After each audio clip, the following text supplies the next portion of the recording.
Police দ্বিচারিতা করছে, দলীয় পতাকার রং দেখে পদক্ষেপ করছে। না, কোনো বিরোধী দল নয়।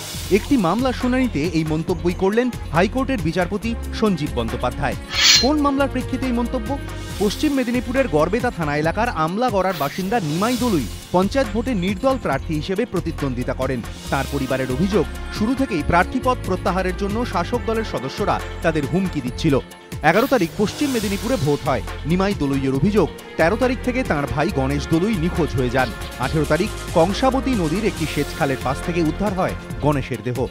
এই ঘটনায় স্থানীয় 8 তৃণমূল কর্মী সমর্থকের বিরুদ্ধে অভিযোগ দায়ের করে পরিবার। 19 তারিখ সঞ্জয় সর, ভোলানাথ সাহা নামে দুজনকে গ্রেফতার করে পুলিশ। সেদিনই তাদের আদালতে তোলা হয়। কিন্তু খুনের মতো গুরুতর অভিযোগ এবং তখনও 6 জন অভিযুক্ত অধরা থাকা সত্ত্বেও পুলিশ ধৃতদের হেফাজতে চায়নি। ফলে তাদের জেল হেফাজতে পাঠিয়ে দেওয়া হয়। এরপরই সিবিআই তদন্তের দাবিতে কলকাতা হাইকোর্টের দ্বারস্থ হয় নিমাই দলুইয়ের পরিবার। তারা অভিযোগ করেন, পুলিশ পক্ষপাতমূলক আচরণ করছে, অভিযুক্তরা তৃণমূলের, তাই পুলিশ তাদের হেফাজতে চায়নি।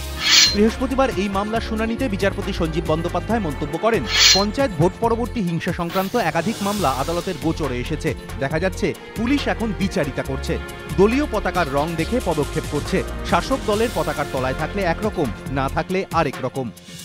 7 দিনের মধ্যে অভিযোগকারী এই পরিবারটিকে পুলিশি নিরাপত্তা দেওয়ার নির্দেশ দিয়েছে আদালত। বিচারপতি এদিন সাফ জানিয়েছেন, এই পরিবারের ক্ষতি হলে আদালত অত্যন্ত কড়া পদক্ষেপ করবে।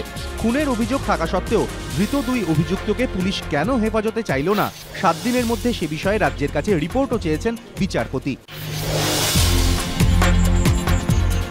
বাইক বাহিনীর তাণ্ডবে পঞ্চায়েত ভোটের প্রচার পর্বে কার্যত সন্ত্রাসের পরিবেশ তৈরি হয়েছিল। পরিস্থিতি সামাল দিতে বারবার রাজ্য নির্বাচন কমিশন সরব হলেও তাণ্ডব বন্ধ করা যায়নি।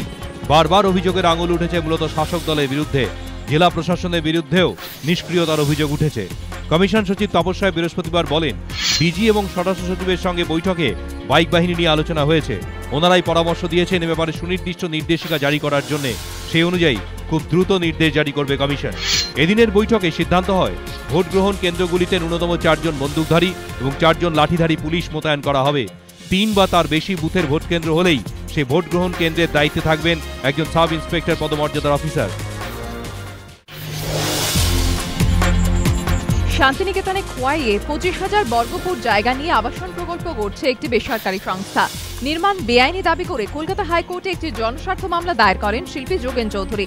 তিনি আদালতে দাবি করেন, শান্তিনিকেতনে খোয়াই হেরিটেজ সাইট হিসেবে চিহ্নিত, সেখানে এই ধরনের নির্মাণ বেআইনি। সে মামলার প্রেক্ষিতে কলকাতা হাইকোর্টে প্রধান বিচারপতি অরুণ মিশ্র ও বিচারপতি জয়মাল্য বাগচি ডিভিশন বেঞ্চ রাজ্য সরকার, রাজ্য দূষণ নিয়ন্ত্রণ পর্ষদ, বিশ্বভারতী কর্তৃপক্ষ ও শ্রীনিকেতন শান্তিনিকেতন উন্নয়ন পর্ষদের কাছে রিপোর্ট চেয়ে পাঠায়। বীরভূমের জেলা শাসক আদালতে রিপোর্ট পেশ করে জানান, আবাসনের প্রকল্পের জন্য কোনো অনুমতি নেওয়া হয়নি, বদলানো হয়নি জমির চরিত্র, বেআইনিভাবেই নির্মাণ হচ্ছে। রাজ্য দূষণ নিয়ন্ত্রণ পর্ষদের আইনজীবী নয়ন বিহানিও আদালতকে জানান, এই নির্মাণের ফলে পরিবেশগত ভারসাম্য নষ্ট হবে। প্রকল্প এলাকার 70 মিটারের মধ্যে একটি অভয়ারণ্য রয়েছে, তার আশেপাশে এই ধরনের নির্মাণ অবৈধ। মহিমায় সাইনা, ইন্ডিয়ান ব্যাডমিন্টন লিগে সাইনা নেহওয়ালের অশ্বমেধের ঘোড়া ছুটছে। বৃহস্পতিবার তার সামনে খড়কুটোর মতো উড়ে গেলেন মুম্বাই মাস্টার্সের পিসি তুলসী। আইবিএল এদিন মুম্বাই মাস্টার্সের সঙ্গে সাইনার হায়দ্রাবাদ হটশটসের টক্কর। বিশ্বের 4 নম্বর সাইনা নেহওয়ালের মুখোমুখি পিসি তুলসী, কিন্তু সাইনার দুরন্ত স্ম্যাশ আর বিষাক্ত ড্রপ শটসেই ধরাশায়ী তুলসী। 28 মিনিটের স্ট্রেট গেমে ম্যাচ বের করে নিয়ে যান সাইনা। এখনো পর্যন্ত টুর্নামেন্টের সবকটি ম্যাচ জিততে পেরে রীতিমতো খুশি জানিয়েছেন সাইনা।